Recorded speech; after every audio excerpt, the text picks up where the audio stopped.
जाते नहीं बाजार है। जा रहे हैं बाजार तो थोड़ा मछली लेते आइएगा, खाने का मन कर रहा है। हाँ ठीक है, यार बढ़िया से रहिए।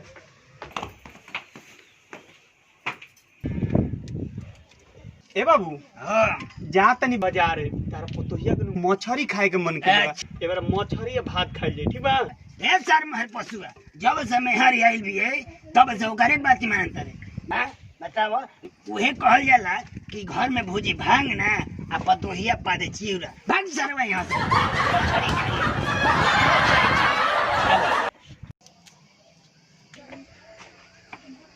अरे साला झोरवा तो छोड़िए देनी।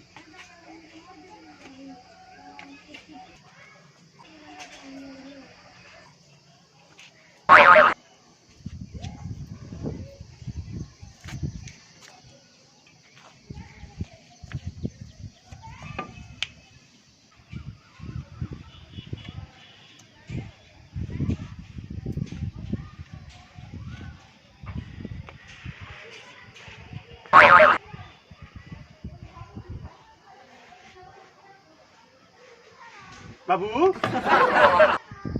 ये क्या करते रहो?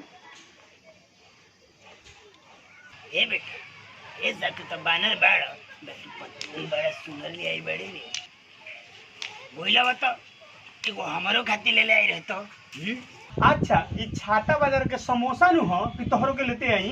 अच्छा बेटा, एगो जमाना रहे कि हम अपन मेहरारू तोर माई बना दे, वो तो सिर्फ हमार रहे।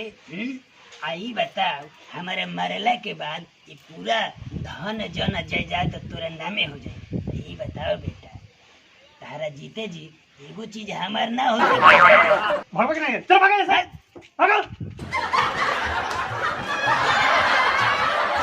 मैं पढ़ रहा हूँ, अरे खाना वाना बनावे ला तैयार करने का कर दो। हेलो नमस्कार प्रणाम, हम हैं एक्टर राजेश राठौर उर्फ भुल्लू प्रधान। आप लोग देखते नहीं आर्यन भोजपुरी कॉमेडी।